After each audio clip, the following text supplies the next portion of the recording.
Keith, how do you consistently perform at such a high level in competitions?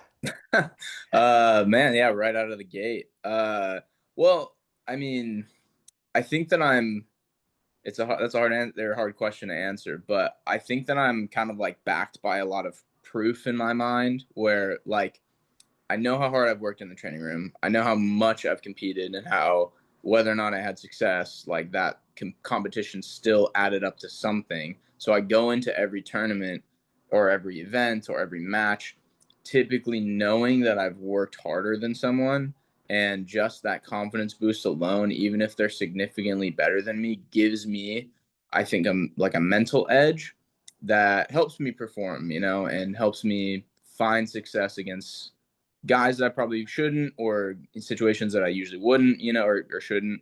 And like I said, it's just backed by like how hard I know I've worked since I was a kid, like in martial arts, and then in high school and wrestling, like busting my ass, and then in jujitsu, and when everyone else was like partying or doing whatever, like I was taking this really seriously. I was training my ass off, and I just don't think that's true for very many people. So that's usually just like the internal confidence that I carry into each match, and you know, yeah, usually like yeah, my win loss ratio is good enough to help support that theory, I guess. But that's usually my thinking. Yeah, absolutely. Well, I did quick math and you had like six ADCC trials. Is that right so far?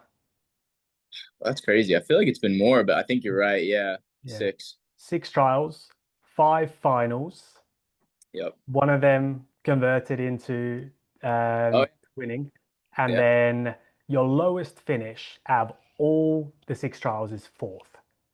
yeah. And That one still eats at me. yeah, that is insane consistency, right? And that's what most jiu-jitsu athletes are looking for, right? It doesn't matter what level they're at. There's how do I consistently perform at my best? How do I have predictable performances? Yeah. So if we dive into pull on that thread a little bit, that that confidence, that knowing what you've done, like previously, not just over the last 8 weeks, but over a long period of time. What do you feel like it takes to be a professional jiu-jitsu athlete? Not from a place of like what others are doing, but for you. What does that day to day, week to week, year to year look like for you? Well, how would you describe yourself? What makes you a professional jiu-jitsu athlete? Yeah, excuse me. I don't know what it looks like for other guys because it's so loosely defined in our sport. Whereas the other professional sports have team training, team like coaches, the structure training and structure, everything in the season is laid out in, a pretty clear format. I think it's consistent every single year. It doesn't really exist in jiu-jitsu, so I can only speak to myself, but I'm always on. Like I rarely take more than a couple days off, which can, be harmful, I think, just for your maybe maybe your body or even your mind, in some way.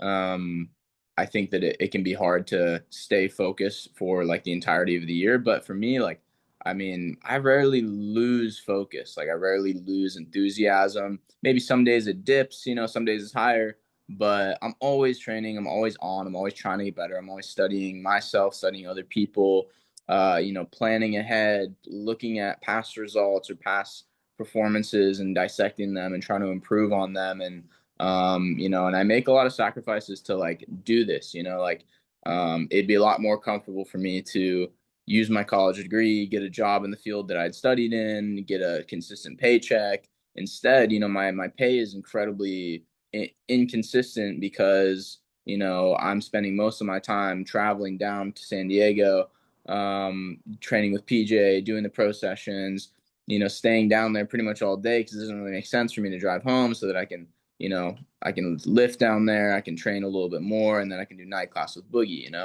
and I do that a lot. And there's no real time for me to, have like a normal job. And, I mean, in a lot of ways, that I think that just defines this as my job, but it's about like holding myself accountable, setting my own schedule, my own routine and following that, because no one's holding me to it. It's only me that has to, keep myself accountable. And so, as far as like being a professional, it's all just kind of dependent on, me following what I know I should be doing. And, that requires rest days and stuff sometimes too, which I don't really want to do all the time. But, it requires tons of other sacrifice, like maybe skipping certain events that I'd like to go to, not, having certain meals that I'd like to have, or at least consistently, or, sacrificing time with people, um, and obviously just like, getting to bed, or, resting a little bit more or whatever. Like I said, things that maybe I'd love to just like stay up super late every night and sleep until noon, but that's not really like a responsible way for me to operate. And it doesn't really fit this routine that I've decided I'm going to hold myself accountable to. Yeah, it is a struggle, right? Yeah. It's not easy. I've the amount of years I've now coached like different level jiu-jitsu athletes, and time and time again, it just comes down to those, are you willing to do the mundane, boring things at a high level, Yeah. right? Everyone's looking for the silver bullet, Yeah. but it's actually just, well, do less of the things that don't help you get to where you want to be, and then invest more time in the things that do. Yeah. And you're saying all the things, right, that I preach to my athletes, that you need to go to sleep right early. Like, it Yeah. sounds like completely ridiculous, but yeah, for one night it may not make a difference, but again and again and again, night after night, and being inconsistent with just your fundamental things in life, like nutrition, hydration, sleep, that's just recovery fundamentals, Yeah. to stay on the mats, that's where it's worthwhile, investing time, and then Yeah. the study on, and turning up to training consistently day after Mm-hmm. day with a focus and being locked in, Mm-hmm. right? So it's it's simple, but it's not easy, Yeah, for sure. It's right? boring. It's objectively boring when you like take a long look at what it is, But there's a lot more excitement in the lifestyle than, any other job that's going to be also boring. You know what I mean? There's more opportunities to travel and, test yourself and meet people and do, and even just, going to training in and of its own is like a pretty exciting and cool thing, So the routine is maybe a little bit mundane or boring, but the activity itself and like the sport we do is like pretty incredible and exciting. So I get excited. Like I just get excited for jiu-jitsu. I still love jiu-jitsu. And, despite maybe how it can be a little boring, I still, I really, really love it. And like you said, the consistency is a huge thing. And you can see it in athletes, and I've seen it in myself in the past when my life just was inconsistent. It was all over the place. I was moving constantly. I was trying to find my way. I was like, I was struggling like with my own mental health, and I was like running from problems, and I was, not doing the things that I knew I should be doing. And, my performance has suffered because of that, and as talented as I, am or was, it wasn't enough to make up for the fact that I wasn't checking all the boxes and I wasn't doing all the things that I knew I should be doing.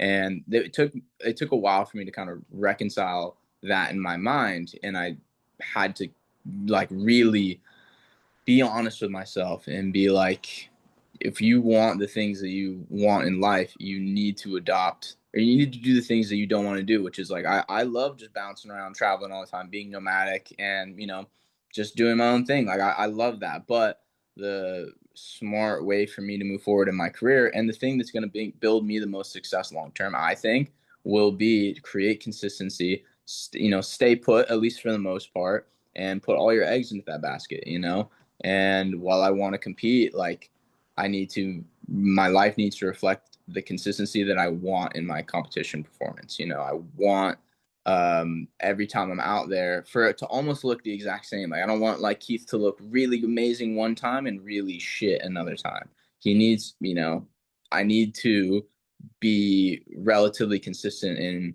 in my mind and in people's mind, where like, oh my God, his cardio is like shit this tournament. Like, what happened, And it's great this tournament. That doesn't make any sense. Like, his leg locks look really sharp this tournament. Why? Like, he's struggling this one. Usually, that's just like I said, or it can be a reflection of other things too. But like, uh, you know, technical advances on your opponent's part, or even just like the cardio thing, you could be sick or whatever. But like, as long as you can help these things, like you should be showing up as sharp, as in shape, as technical as you always do, and like I said, it's when you see that inconsistency in athletes, in my opinion, it's when they're just all over the place. They're changing weight class constantly. They're like, maybe just, on a personal level, maybe they're like in and out of, just like bad habits, like could be drugs, it could be partying, it could be girls, it could be parents, like, or like life stress, like your parents are telling you to get a real job and you're kind of doing it for a little bit, but you're like, I really want to do jujitsu, mom, and then like, you're going back. Like, these are the things I just see in people around me or just in anyone, and it can lead to inconsistency. And even the most talented guys in the world that I know, they can have very inconsistent performances because, like I said, their life doesn't reflect that. So for me, it's all about like following what I know I need to be doing and not overcomplicating or like, doing so much that is going to make me show up to competition and be like, whoa, how did I get here? I literally was just in, I don't know, I was just traveling, or I was just, like, I feel like I was just taking a week off or something, you want to show up being like, man, I put in a good camp. I'm feeling good. I'm going to wreck these guys, and that's like how I like to always like make sure I'm showing up to competitions, and it's based off of the work that I put in and the consistency that I followed. Yeah, it's when people talk about like confidence, Mm-hmm. right? It's so easy to have a look at guy like, well, you fought against uh, Mika, Yeah. you fought against like, Pato twice, you fought against the best Mm-hmm. guys in the world, or one of the best guys in the world, with your record. So, but a lot of people when they go into these competitions, they're looking at so much the other guy. Right? They're Mm-hmm. looking over the fact, oh my God, what are they doing? How good are they? And they're just, know their talents. Whereas it Mm-hmm. seems like you're almost going internally and going, I know what I've done. I can't control what Mika's done. I can't control Pato. Yeah. I can't control how good they are leg locks and blah, blah, Yeah. blah. There's nothing you can change, to Yeah. be honest, even a space of 8 weeks or 12 weeks in a camp. Yeah. There's not much you can do Mm-hmm. to bridge that gap. Mm-hmm. Sometimes the big gap could be years, Mm-hmm. skill development. Mm-hmm. And but it's really interesting how you go internally and go like, well, what can I control in this situation? What have I done well? And you draw Yeah. the confidence from that, and then you go in there. Well, let me just go and have my best performance, and Yeah. then the outcome will look after itself, right? I agree. I agree completely. And that's funny you even bring that up because like I've never thought about the other guy when I'm showing up to a competition or like when I'm thinking about them. Like I don't care how hard they've trained. I don't care whether or not they're taking steroids. I don't care if they're the best team in the world. I know that I'm going to show up and compete the same way. I'm going to go after that guy the exact same way, and no matter who it is. And I think that a lot of I see from younger athletes, they'll idolize certain guys. Like I see guys idolize even like, I don't want to call them low level athletes, but like regional level good athletes, like they'll be like, oh man, like, I don't know, fucking I'm making up a name like Tyler, like, oh dude, Tyler, bro, Tyler works hard. Tyler, I've seen him at like Nagas and he like, dude, his leg locks or his takedowns, like he's a beast. I'm like, dude, I guarantee you he's doing nothing you're not doing. And like he might be this guy, these hypothetical guys or these specific guys, they might be the next best thing, but you won't know until you go out and you try to kill them, and then you see for yourself. Then you can comment on how good they are, maybe. But I see these young athletes idolize these guys and psych themselves out, and they show up and don't perform too well because I think that they're putting too much stock into who their opponent is or what their opponent can do, and not enough, confidence in their own abilities and their own preparation. And maybe it's hard at a blue, purple, brown belt level because you maybe aren't too confident in your skills at that point. Even though I believe you should be, it kind of makes sense that you wouldn't like believe you're as good as someone else, maybe. But I just think that irrational confidence is something I've kind of always possessed. And that's helped me a lot. Even when I was a shitty blue belt, I still believed that I'd work harder than everyone. And I would show up to tournaments and you know, I felt good. I didn't always win for sure. But I always felt good about it. I was like, this guy's not going to beat me. And a lot of times they would, but it was just because I wasn't very good. It wasn't because I did not believe that I could beat someone. I never left a tournament being the lower belts being man, I suck. Man, I'm really not good. I just understood the value of, and this came from wrestling, of course, because you get thrown into a million tournaments when you're starting wrestling. But I would just know that one single result does not affect the long term. I'd go 2-2 at a tournament. I'd go 1-2. I don't know, 3-2, whatever. Wouldn't place. Didn't really affect my mindset because I knew that I'm playing for the long game. I'm not even playing for the state tournament this year. I'm playing for the state tournament my senior year. That's when I'm going to peak. That's when I'm going to be my best. And I had aspirations for college and stuff.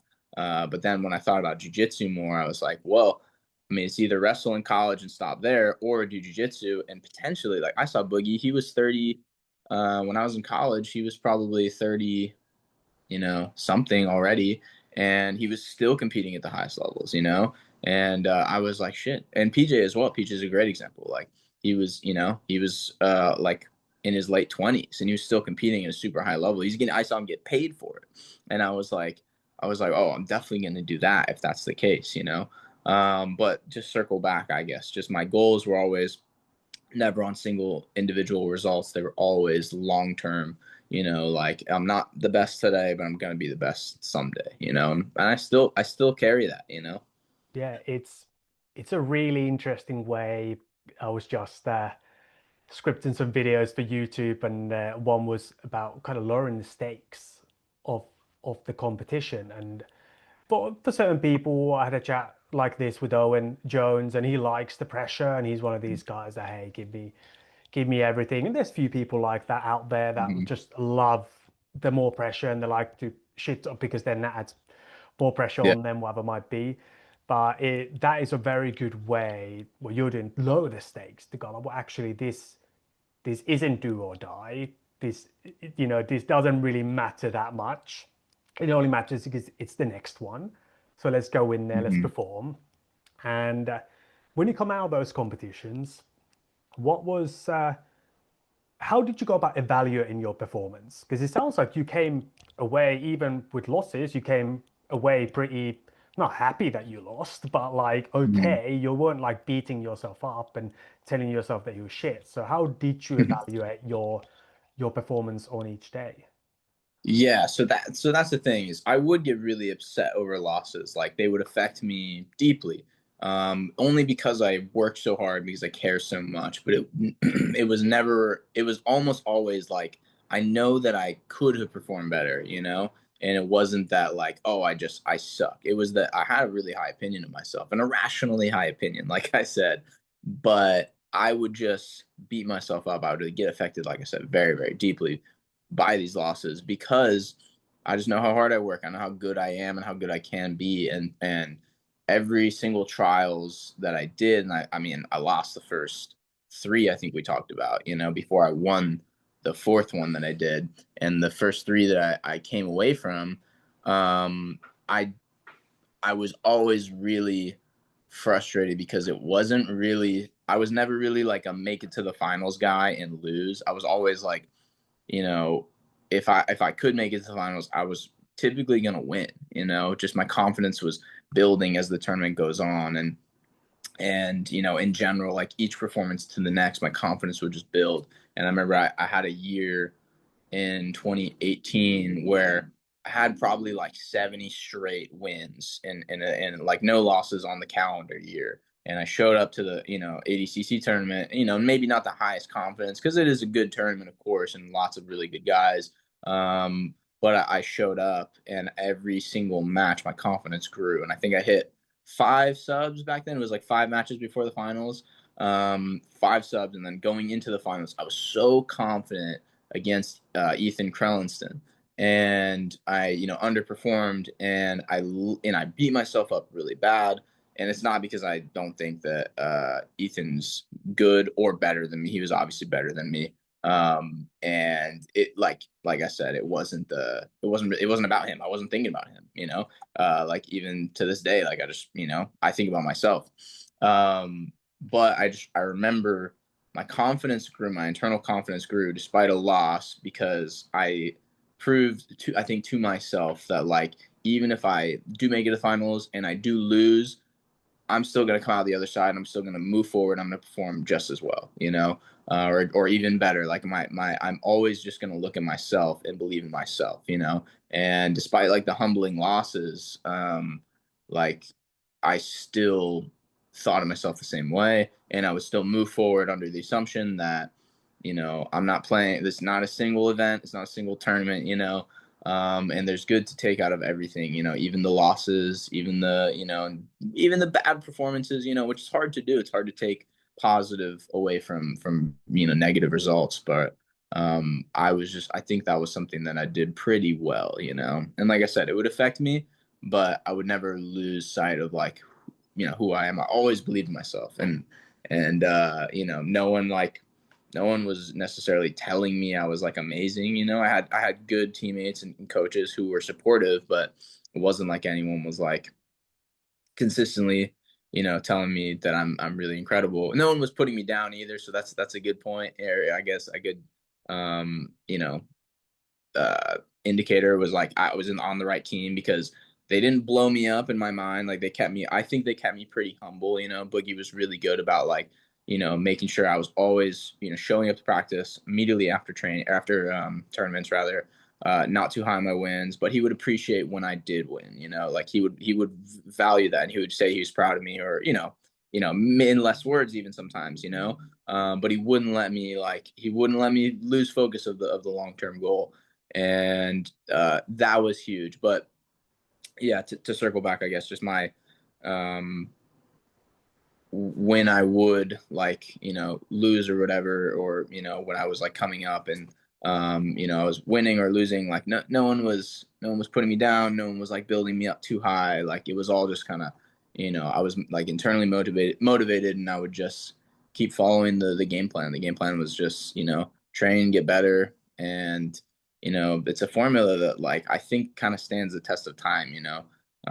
As long as you are intentional about your training and about your goals, I think that plus consistency, I think that long term, that's the best strategy, rather than, these extreme highs that are followed by extreme lows. You see lots of guys who have these like, really, sharp rises in the sport, and a precipitous fall almost immediately after, because I don't think they're as prepared for, the adjustments that need to be made once you start losing, or once the game starts to pass you up a little bit. And I think I've always kind of managed that well, because I mean, it's just always my goal. No matter what happens, I'm just going to keep moving forward. Yeah, and I think the proof's in the pudding there because, like you said, there are people who are like, they go bam, and then suddenly they're just nowhere to be seen. Yeah, And you've tons of been examples. since like 2018 up until like, well, 2025. Like Yeah, that's what, 7 years, right? So yeah, yeah. 7 years, and how many named guys have taken just losses against random guys in trials, just in trials, Sure, sure. like Yeah, all the time that happens. So sure. the best guy never wins is the guy who competes the best that always wins, Yes. right? And but you can tell that there's enough time there for the game to pass you by Mm-hmm. if you wouldn't be doing the work. Yeah, So to kind of, 100%. you know, nail it down for kids at the back is like, well, it is the consistency. It's like you know what you're talking about. You're not just like, hey, Keith just flew up out of nowhere in 2025. Like, you've been at this Yeah, for, yeah, close to a decade, yeah, at a high level. And that's just taken into account like your ADCC journey. yeah. And Yeah, because ever I since. was grinding well before then in wrestling and at the blue and purple ranks. Like Yeah. I had stretches of each year from like my freshman year of high school until I think like I was a brown belt. My goal was 100 matches in wrestling. And then once I finished wrestling, 100 matches in jiu-jitsu.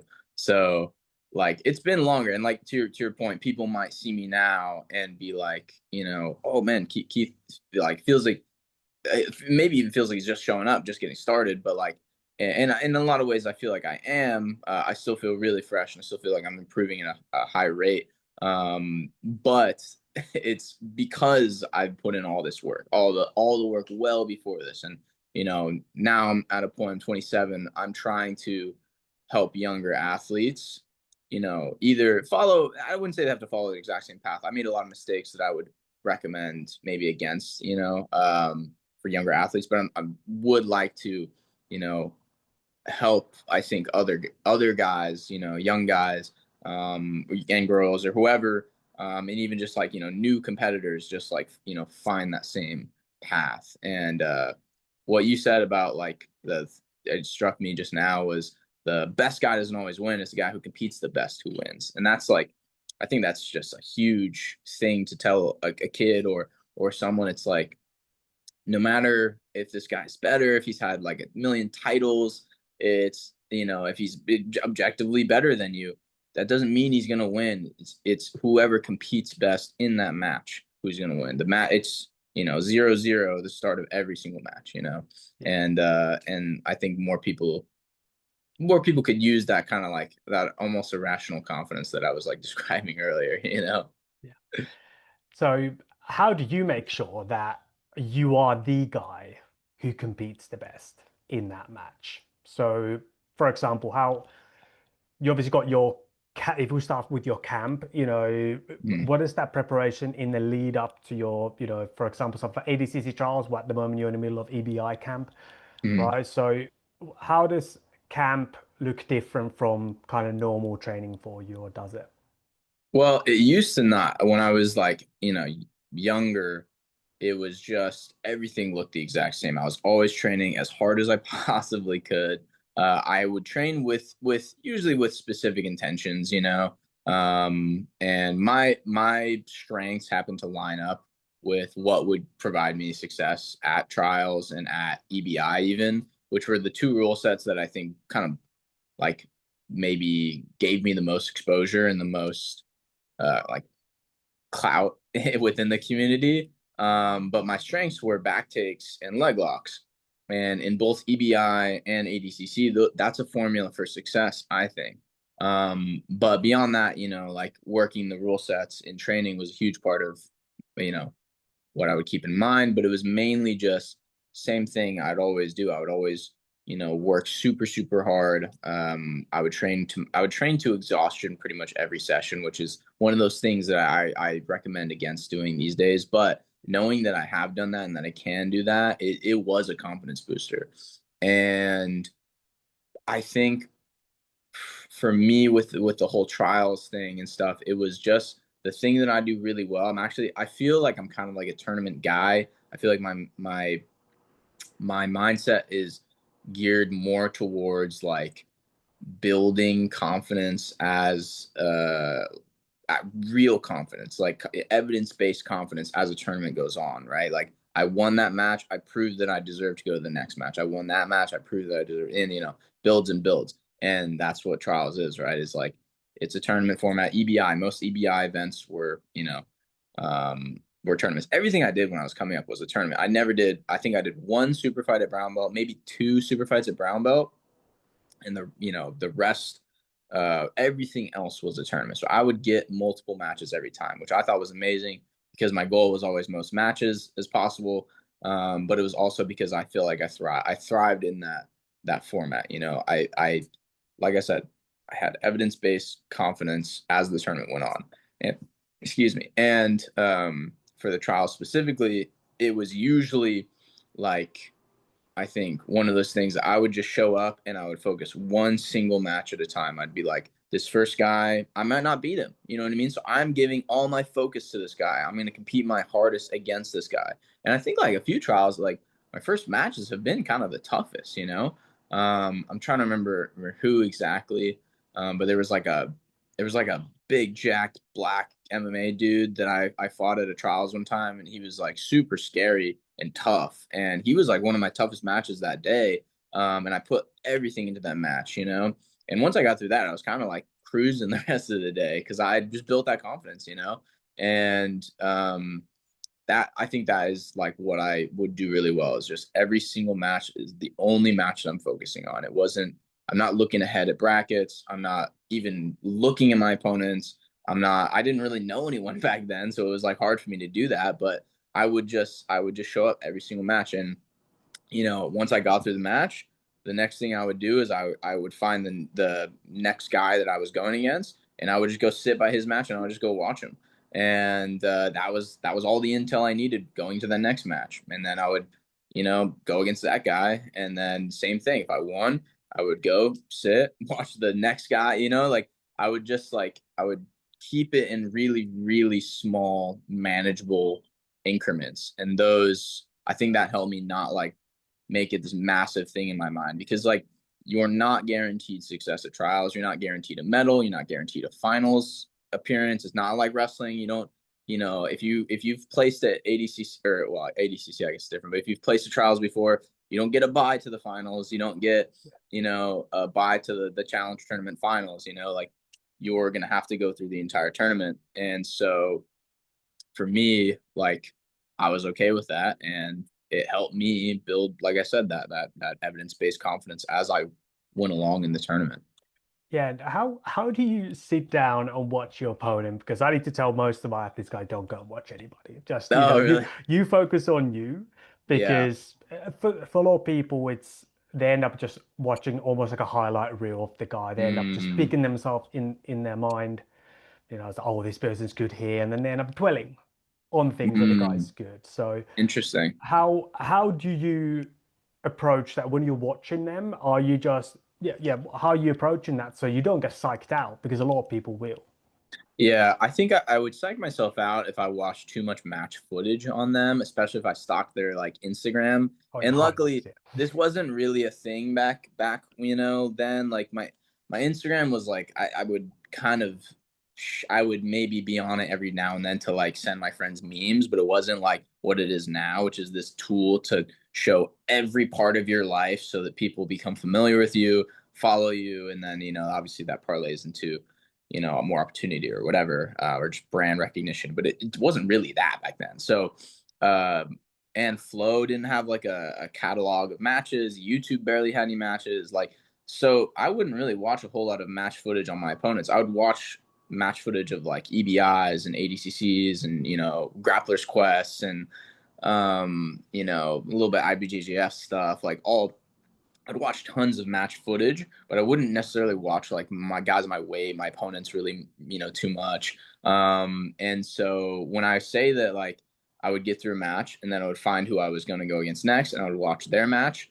I'm literally just walking over, sitting by the match, and this is something my coach would have me do in wrestling as well. So I've kind of adopted that, and I normalized it in my mind, and it didn't become this like really scary thing. But I would watch the whole match or as much as I could. You know, maybe it's going on around the same time. Sometimes I'd miss it, obviously. But if I did, I would sit down, and rarely do you see a guy just like steamroll someone. Like if you're watching a match in its entirety, you see every little thing that happens. Like in every single match, there is a few, like at least one or a few good moments from the guy who loses. So like that would just give me tons of intel. It would normalize the thought of competing against that opponent in my mind. And then I would, you know, just like see like where he's strong, where he's not. Obviously, he's not going to tell you everything, but it would at least be like, oh, I know this. Like I've seen this guy. I've watched him compete. Like I remember, you know, watching who was it? It was like a Reese Lefevre. I was competing in some trials, and or I'd won my match, and then I like watched his match against one of my like guy who I trained with before named Dylan Cameron, and Dylan like lat drops him good, and Dylan loses the match, but I see like a little bit of vulnerability. I see that he's human, and I see that like he's like, oh okay, like yeah, he tapped Dylan, but like it's not like he's the best guy in the whole universe. He just got lat dropped on his face. Like how good could he possibly be? You know what I mean? And then like I look in the match, and one of the keys that I used to win was like a wrestling edge, or at least a wrestling scrambling edge, right? At least in that match specifically. And so like it doesn't like just watching someone win a match doesn't really psych me out. I don't think you should psych out in like a young athlete, because it's like if knowing that your opponent is good and capable of winning is enough to scare you into not competing to your potential, you shouldn't even be showing up to this. You shouldn't even be like trying to compete against them. You should know that like everyone's capable of winning. Everyone is really good, even at a mid-tier regional level, and you should show up with the same respect and like of their skills and the same like intensity to beat them as you would anyone else. And so yeah, I know for most people it might not work the best to study their opponents. But for me, at least in that way that I described, it's super useful. But don't look up their Instagram. Don't look up their smooth comp. Don't look up their YouTube highlights. Like you're only going to see the best of them. You're not even going to get any like realistic intel. You're going to know their strengths, which is super useful. Don't get me wrong. But you're not going to understand, like your brain is going to be tricked into thinking they're more invincible than they actually are. Everyone's human. Everyone can be beat. And it doesn't do you any favors to overcomplicate things and like study them too much and idolize them. And this is that young guy thing that I was talking about. That this is probably a huge part to do with it, is the social media era that we live in. They're over um like obsessing over these guys. And so that is a huge thing that I've noticed. And I just, yeah, if I could recommend anything, it's watch watch their matches only when extremely necessary, and watch the entirety of the match. Don't just watch highlights and clips and stuff. And yeah, Yeah, that's my best advice. I think that's fair. I think that's good to appreciate that this has come from a long time. You've been doing this since you were a kid. But I Yeah. do like the fact that it's when you're watching that particular match, it's almost just like, you're just taking a snapshot. It's like, hey, what is there Yeah. any chinks? Like, you're not watching a person, you're watching two people. Yes. And first of all, so you're not game planning Yeah. against a guy. It Yep. sounds like you don't game plan against guys. You don't really care. You just take information, don't dwell on it, be aware of it, and then, just kind of, it doesn't seem like you go away there. Now you're going into your corner and go, okay, so now I need to really wrestle with this guy because that's Yeah. my only way to get lateral. It's like, no, you just take the information, be aware of it, and then, same way as, if somebody passes to the opposite side, you might go, oh, okay, interesting. Yeah. I just don't want to be surprised by that, but ultimately I'm going to play my same game every single time. Yep. 100%. There might be some times where like you see the guy eat an inside heel hook and like not even wince, and you're like, okay, so maybe don't just try to heel hook him exclusively. You know what I mean? Like maybe make that a part of your game, but know that he's just gonna eat it. So it might lead to maybe back exposure. It might lead to an overreaction on his part, right? Or something like that. You know what I mean? There's little things that you can take away, but it's not this massive thing. And then it should just be a case where you're like looking at your strengths and you're identifying maybe a few of their strengths or maybe a few vulnerabilities. But that's about it. You don't need to understand them on a human level. You don't need to like I don't know, like know their team or who they're who they fought even before those matches. Like none of that really matters. And in a bracket, it's impossible. Exactly. It's Exactly. essentially, right? Well, you're not Yeah. going to study, Hmm. X amount. I know one athlete who studied roughly the whole bracket, and that was Wagner, leading up to ADCC, and he just, That's but crazy. but he, like, it wasn't like, it was just brief notes, if I remember right, Yeah. Yeah. and that was it. And it wasn't like, and that's the guy who would never dwell. or anybody Mm, straight. He would just go like, oh, okay, hmm.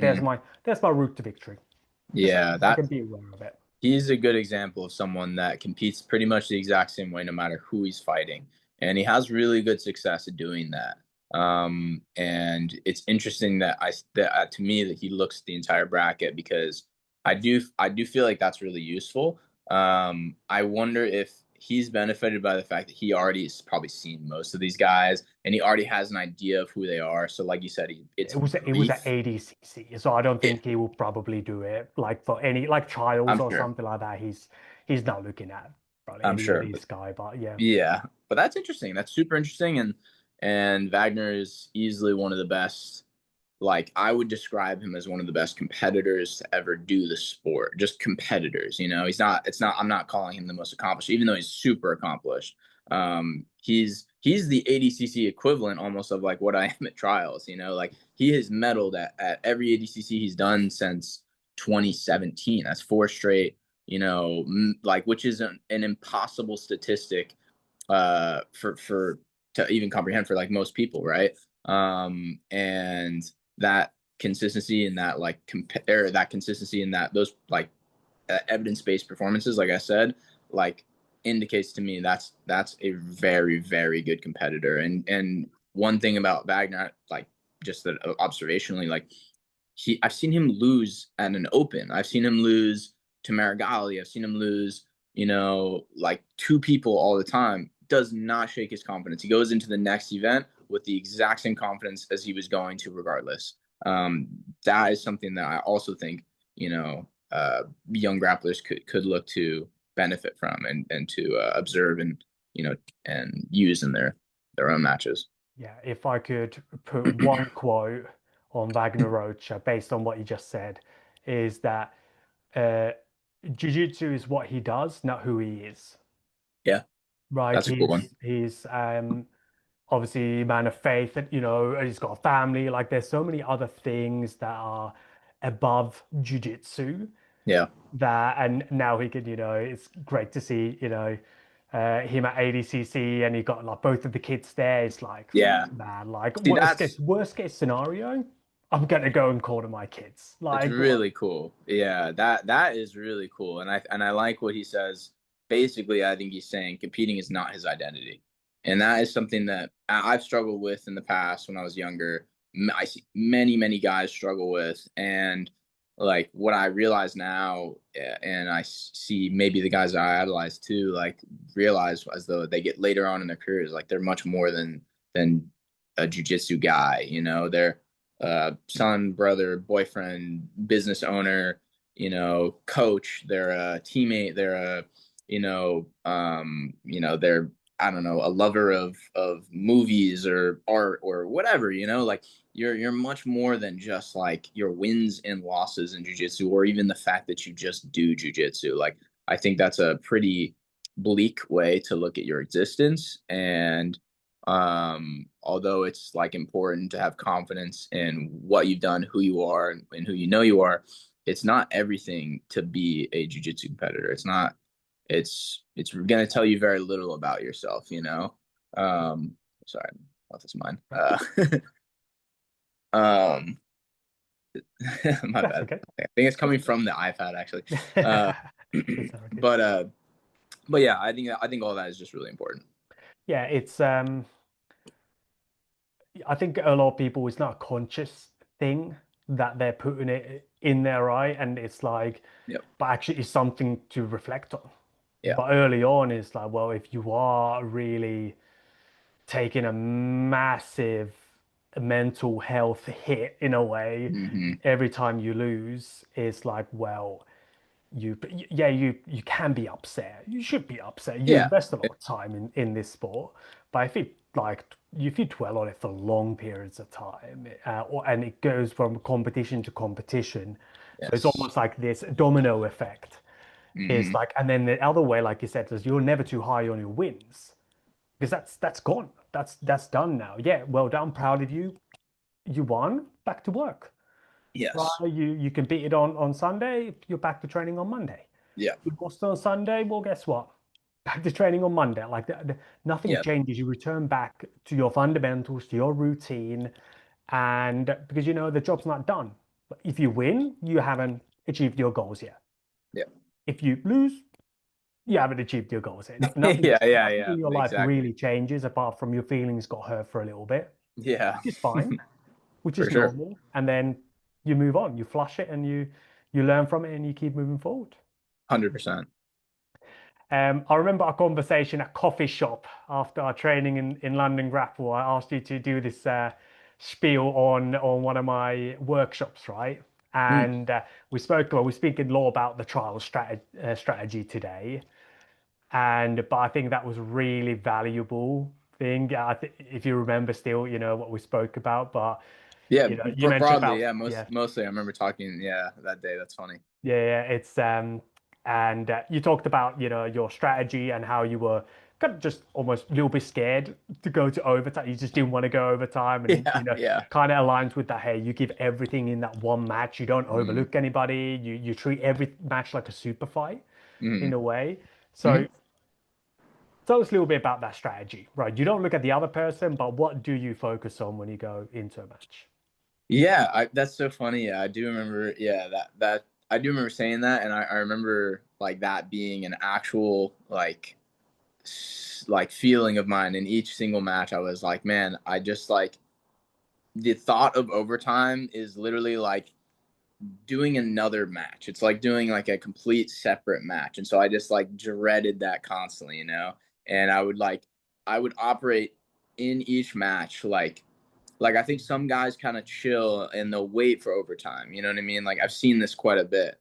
I was not that. Like if I was all over a guy and he kept getting out of my submissions, it wasn't like oh okay, let's chill. Let me just like I'll hit back for a sec. I'll wait till overtime and I'll tap him there. Or I'll take him down. Or I'll win off 2 points. Like it was like if this guy's getting out of my subs, I'm going even harder to sub him. Like I'm like where maybe even in training sometimes you're going with a partner and like you know you have him in a few things he's defended and you're like all right that's cool like I'll call the round you know let's in my mind I won the round you know it's like well you didn't tap him like it's I in competition I kick it up to another gear like I'm gonna just be all over this dude I'm gonna try to tap him with every single thing that I have and if you when you do like you know overwhelm yourself or your opponent rather with offense like it can be really really hard for them to do anything the best defense is a good offense right and so that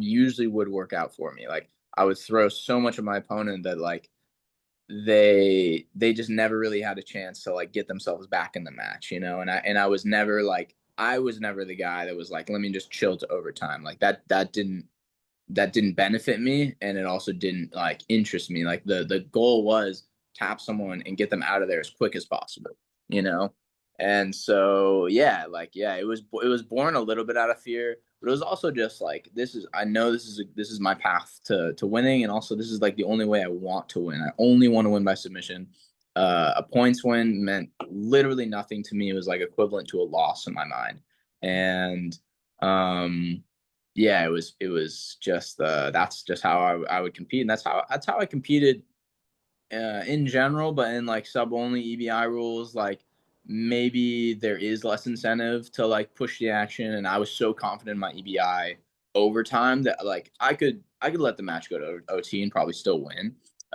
Whereas like ADCC is a completely different format, you know, and so I had to like push the entire time and hope that you know, they didn't stall me out to OT. And then how many times have we seen it where a guy is clearly better than someone, then he scores two, or he, scores a late, score or whatever, late back take or whatever, and then wins the match like that. We've seen that quite a bit. And you just don't want to go out like that, I think, you know?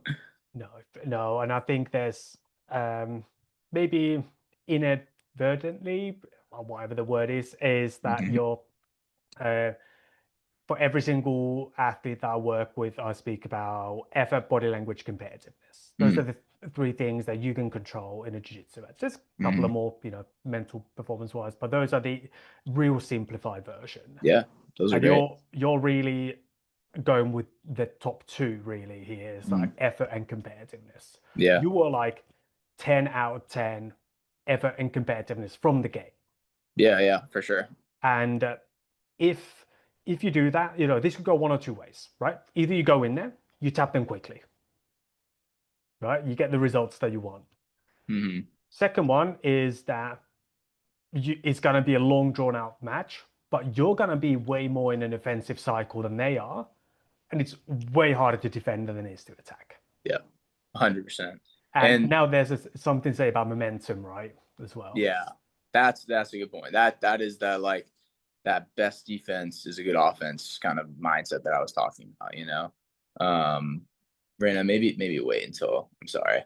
I was just going to make breakfast after this, but the other thing that you talked about that I think is like super important is that body language concept, and that's something that like I was just watching like an old DBI match at like like middle of the night last night. I just couldn't sleep, and it was Josh Hayden versus Gordon Ryan. It's the one time that I've seen someone rival Gordon's body confidence, right? Like a projected confidence. Like Hinger had all the things that I would tell guys you should have in a match. He was like cool, calm, and collected, but he would also like stand tall. He wouldn't like cower. He wouldn't, like let Gordon in a sense like punk him, and the confidence came from like he actually has a win over Gordon, a submission win. He's like one of the only people I've ever remembered to tap Gordon, and he carried it into that match for sure. But like when they were going out of bounds and they get reset, he didn't crawl over, he didn't butt scoot back to the center. He stood up and he looked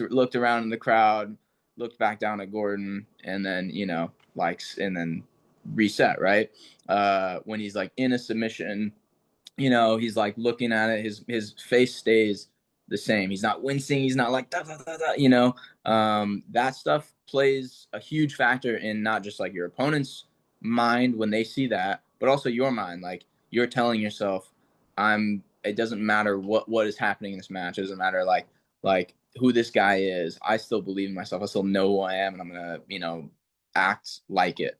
And yeah, I so even though I didn't really mention body language before, like that is also something that is huge. And I think like to your point, if there's anything you can control, it's your effort and body language. And what was the other one?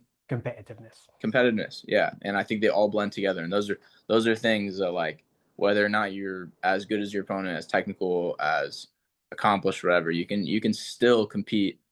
You can still do those three things better than they can.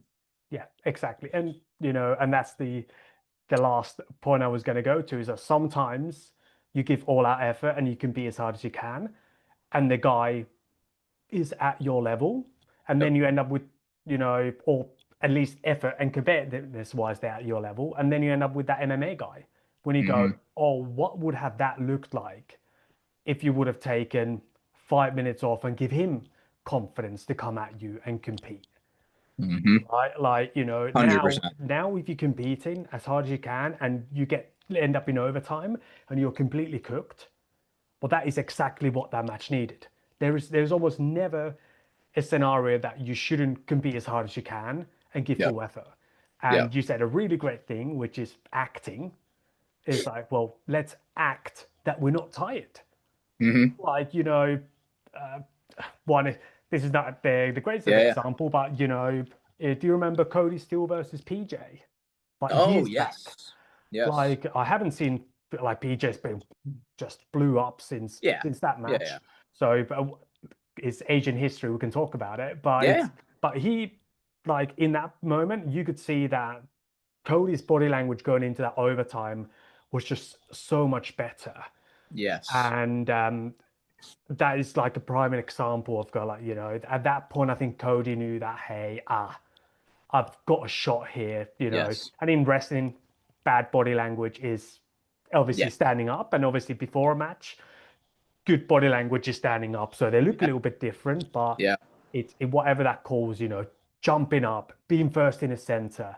Watch Mm-hmm. David Taylor versus Jordan Burroughs in wrestling. Mm-hmm. Right, he just Mm-hmm. raced to the center. He lost the Mm-hmm. match, but his body language was incredible. But like That's these are all things that want to consider because you're right on the money. Is not to really psych the other person out because again you no. can't control that. Yeah. If that happens, that's a bonus. But you're telling Mm-hmm. yourself, okay, I'm tired, but I'm not that tired. Yes. I can still go. 100%. That's one of the best examples of body language and um like projected confidence that I can point to. And I don't think PJ would mind me talking about it because like I think he's learned so much from that, and he's always been really like what I learned from PJ specifically, just a quick side note, is like quiet confidence. He doesn't need anyone to tell him how good he is. He doesn't even need to say it himself. He knows, and he shows up, and in every single match you can tell that like he believes in himself. He knows he's another guy who like knows how hard he's worked in wrestling and jiu-jitsu and in life, and so he shows up with that quiet confidence, like I said. And there's other guys and like Cody in that match, and in general, I think is a good example of like someone who like he can almost fool you with his level of confidence. And like like he fooled me when I was watching the match the first time. Like PJ was winning the first 3 minutes or so, and then for whatever reason, you see like momentum kind of shift a little bit, and then in the overtime, like it's not that Cody did better. It's just that he looked better. Like he looked more sure of himself. He looked more confident. And PJ was tired. Like he had long day, a lot of tough matches. I remember, and like I was like, I think maybe Cody should get the decision. I watch it back. He did not really win any of that match. Like he didn't win any of it. He wasn't initiating more. He wasn't. The main sequences he didn't come out on top of. Like he really did not win. But I remember being there, and I remember thinking like, oh, he definitely won because of his body language, because of like him taking back momentum and taking, and projecting that confidence way more than PJ was, And it's not PJ's fault. Like you get tired, Yeah. And I'm sure Cody was as well. But like he just competed better in that moment, and he projected that confidence through his body language far more than PJ. So much to the point where it fooled me. And I know a lot about like how they score ADCC matches, and I was like, I thought he won, even though looking back, and I've watched it many times, he did not win that match. It was a clear robbery in my opinion. And I love Cody, and I wouldn't say this as a diss. Like I'm actually really impressed that he used what he had to win that match. You know what I mean? Which is a high degree of skill, but also that really impressive confidence. That the rivals, even like a lot of guys who were probably better than him, like even like his teammate Will. Sometimes like Will's body language back then like was not the best, and I think that's part of why he had a tough finals match against Cade, whose body language is like like probably some of the best in the business, and that's a guy who competes and who has a high degree of effort, competes well, has a high degree of effort, body language is very very confident, and amongst other things, that's why he's the best. But anyways, that match that you brought up is a great example, and I think one that maybe gets a little overlooked, but that's a, if you know about it, that's a good case study. Yeah, and a lot of times when it comes to these tough matches, it's like a tipping scale Yeah. when it comes to I don't know, so sometimes athletes break physically, and sometimes athletes break mentally, and the physical will follow. Yeah. I've no way of telling which one was for PJ on that day, but Sure. I could certainly tell that Cody took so much confidence when he saw one of those things just start to crumble. Yeah. And now he was like, now everything becomes easy for Cody because Yes. he knows that, oh, this guy's toast. So it's like if you can Mm-hmm. just last with your body language, just act a split second longer Mm-hmm. than the other guy, suddenly you gain all of their every energy that they dump, you're gaining. And it's the Yes. craziest thing because you're just kind of playing this game of chicken Yeah. with your, Yeah. Exactly. mental, No, it is. It's like mental stamina. chicken. Yeah. Yeah, Yeah. and physical, as well. But yeah, it's very interesting to see when you do see, and you felt this. We all felt it as Sure. athletes that suddenly you're tired, but then the other guy breaks, and you go, oh, suddenly you have unlimited energy because the Yes. resistance is not going to be anywhere near what it used to be. Mm-hmm. So, but that's Absolutely. another reason why you need to just keep that effort, just keep competing because you Yep. might, as good as they might look and feel, they might be a moment away, right? Yes. Just keep on grinding. 100%. Yeah. I couldn't agree more. Yeah, perfect. And So when you go into your matches, how do you prepare for those matches? You know, when you go into your first match of the day, have you got a routine that you follow to get you kind of mentally and physically ready?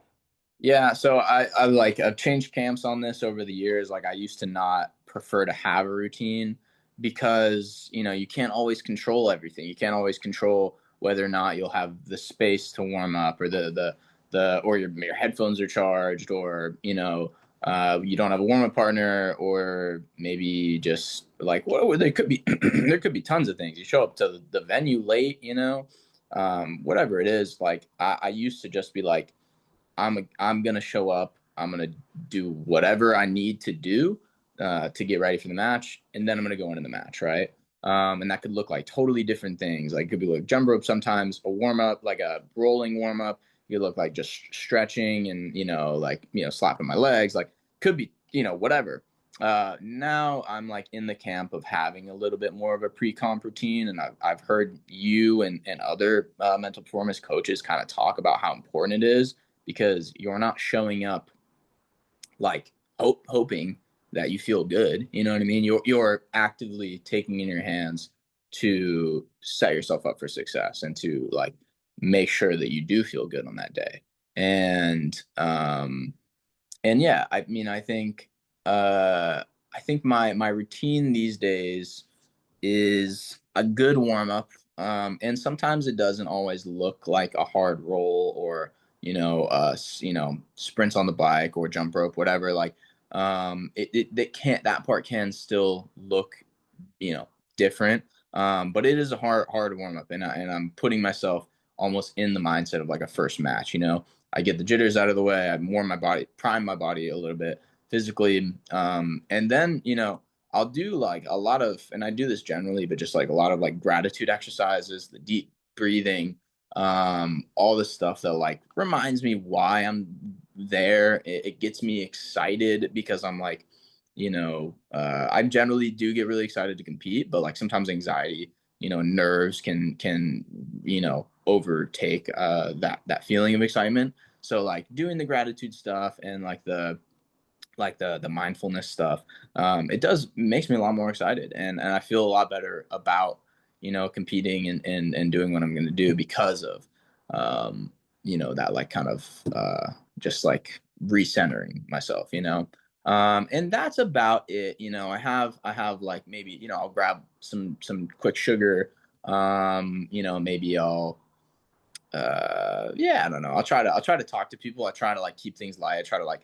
keep a smile on my face because I think it just like tricks my brain into relaxing.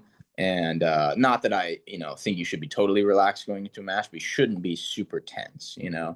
And so I don't have the most ironed out routine, but it typically looks mostly the same. Whereas I used to just be in the camp of like, I'm gonna do literally whatever. I have no idea what I'm gonna do, but I'm gonna like show up and I'm just going to compete.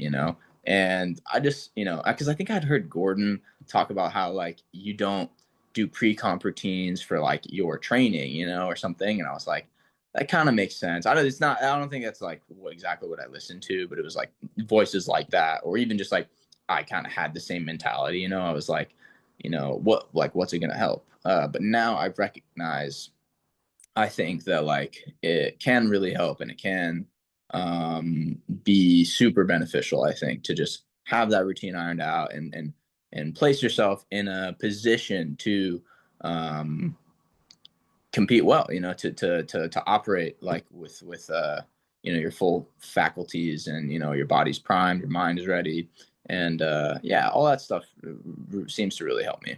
Yeah, it's there's a there's a lot of sports psychology theory around obviously, you know, optimal levels of performance and what's your zone of optimal performance. So Hmm. I like to call it the Goldilocks zone. You're not too Yeah. hype, you're not too relaxed. Hmm. And everyone's is different. But generally speaking, jiu-jitsu being a combat sport, it's quite high, right? Hmm. Um, but everyone has their ideal, if you put it in percentages, so, 0 to 100, you have guys like Cade, Ty, Cody, Yep. who just they're just super high, like they just want out, just scrap. Yeah. And then there's people who, like Mikey, that fall into the kind of the other end. So Yeah. it sounds like you understand where your ideal energy is Yeah. just by years of competing. I don't think you Mhm. consciously think about, God, like, hey, am I at 70? And for a lot of my athletes, that really helps is it kind of gives a target to aim for. Mhm. Okay. And just to rebuttal here a little bit, Gordon, is that, well, you don't turn to training at like at 100. Yeah. Whereas when you go to trials, you might. Yeah. With a lot of people, it's everything. They're like, oh, Yeah. this is my one, this is do or die, now or never. Hmm. If I don't make this one, it's another 2 years. Well, for you, for example, when Yeah. you've on the second trials, you know, and that would have been, hey, well, now I need to wait another 2 years, Yeah. right? It's like you're not guaranteed an invite. So you might be, well, maybe not you personally, but a lot of people might turn up at 100, Hmm. which is nothing like training. Yeah. So what do you do then? It's like, well, now you need to have ways to lower your mental energy so you Yeah. can get to your zone.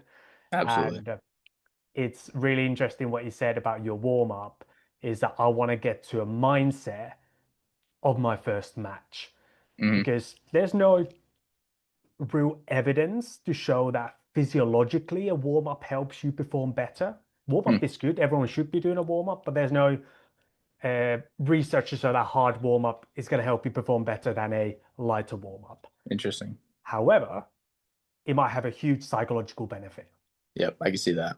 right? So that is every step that you take in your routine, it sounds like, is this putting me in the right mindset to go and perform in my first match, Yeah. 100%. right? Because the way that you warm up is like the energy, if you go on like sprints or whatever, or you're doing a hard round or doing a hard warm up, is like complete almost opposite of a gratitude Hmm. energy, right? Yeah. Yeah. But Yeah. like you're kind of getting your body ready to go. So you have this warm body, cold mind.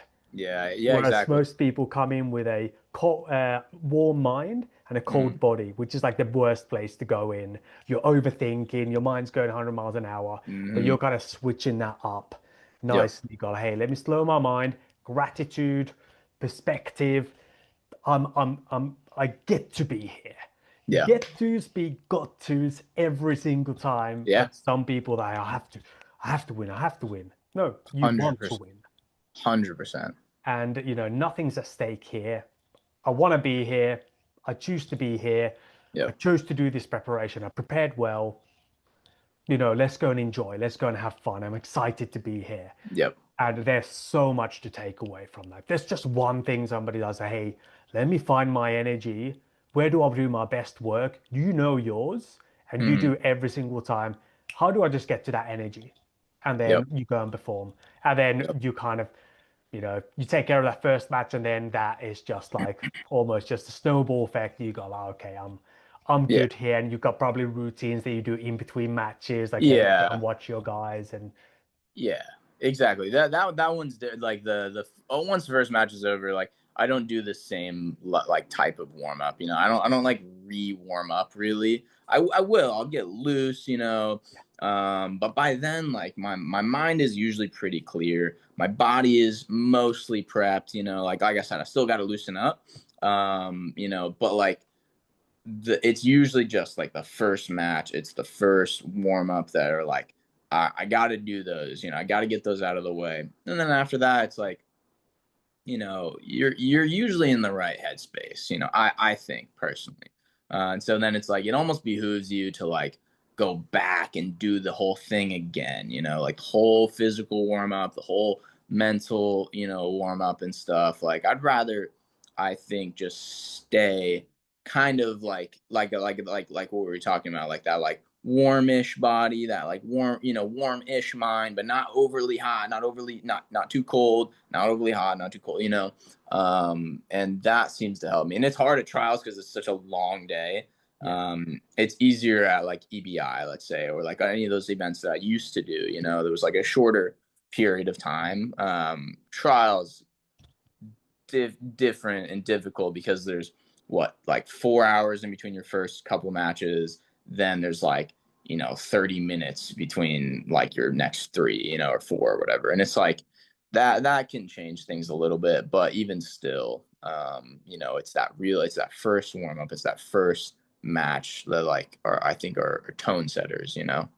Yeah, yeah. I've got an athlete who's 17 going to his first Mm, trials, but he's we'll be working together about a year now, and nice, he's got his pre-comp routine like all laid in and everything. But nice. he done something really nice. He's got in between match routine, but sometimes he does like two divisions, like the juvenile and the Yep. adult at the same Hmm. time, and he gets like 5 minutes. It's like, well, he's got like a 5 minute in between match routine and then 10, 15, Oh, 30 hour. And then it's he pretty just cool. follows, like mostly it just follows, how they product stack is. Oh, it includes everything as the lower product plus Yeah, these. So it kind of yeah, just yeah, yeah. stacks up to the point of when it's like a 2 hours plus, he would kind of redo his whole mental routine. Not necessarily a full warm up, he would just re-warm up, but he will Yeah, do all the steps that he would just wouldn't have any time in like a 15 minute. But sure. but that gives him the opportunity always also to completely switch off.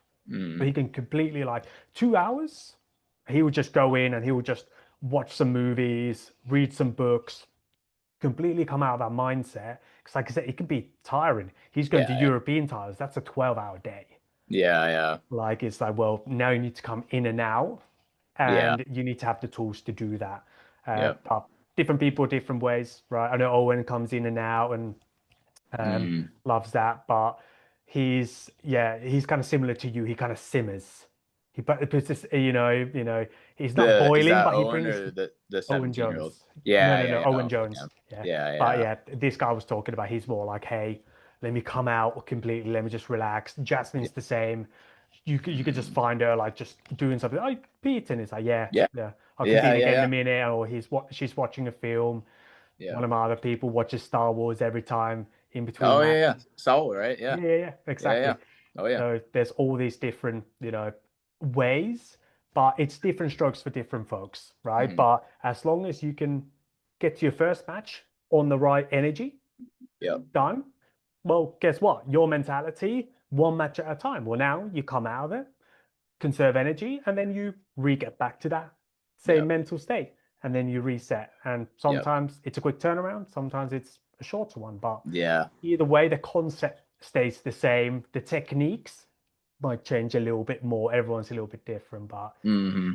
but yeah, it is very interesting. It's cool to hear that you've also evolved your, game from that point of view. Again, shows that you're always you got the finger on the pulse in this game. You're evolving technically. You leave no stone unturned. That's what Yeah. sounds. Try And to. a true professional in a sport that is unprofessional. So Can be an advantage if you give yourself that advantage.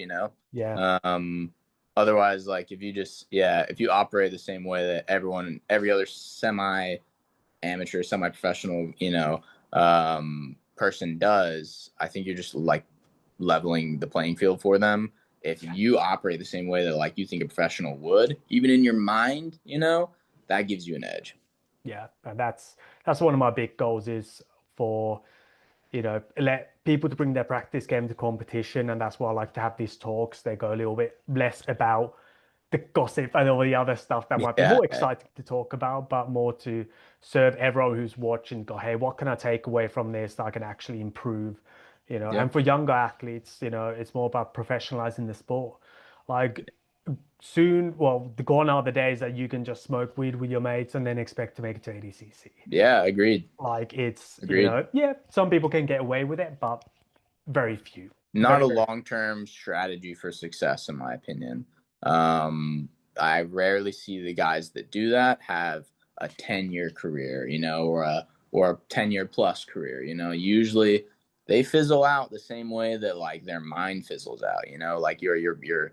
I think you're stretching yourself too much when you operate like that. And if I can reach the young guys and like tell them anything, it's like, you know, professionalize your lifestyle. Allow for balance. I do think there's a room for that. But it's like if you're the guy that is reliant on stimulants or, drugs or like whatever, like try to, I think, like maybe find a way to separate that from your training, from your competition, like from your lifestyle, just because I don't think it's going to serve you, at least long term, the same way that it will in the moment, and yeah, that's a huge one. There's tons of little pieces of advice that I would give to someone like that, but like I've just never seen the weed smoking late to training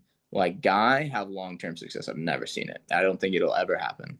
No, it just, yeah, it They'll just won't. have And they'll this, they'll do fine. They'll do fine for a little bit. It's like um they might even rock up to training and like tap me a couple times, like it can happen, but it's like uh if your goal is long-term success, which like maybe it's not for a lot of people. For me it is, you just can't operate like that, you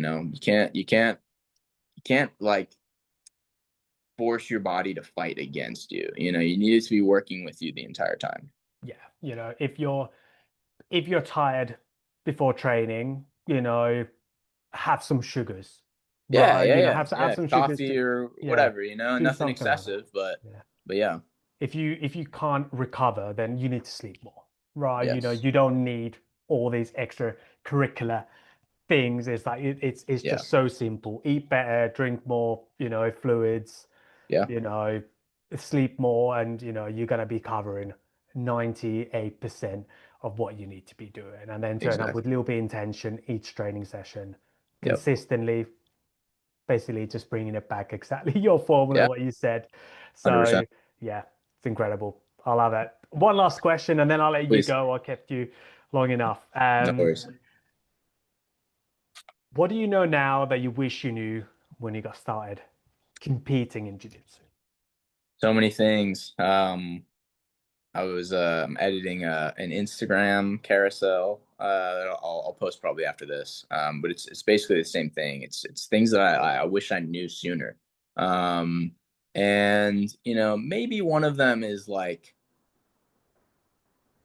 enjoying the ride, and enjoying the present and not dwelling on the past, not looking too forward to the future, or dreading the future even because of,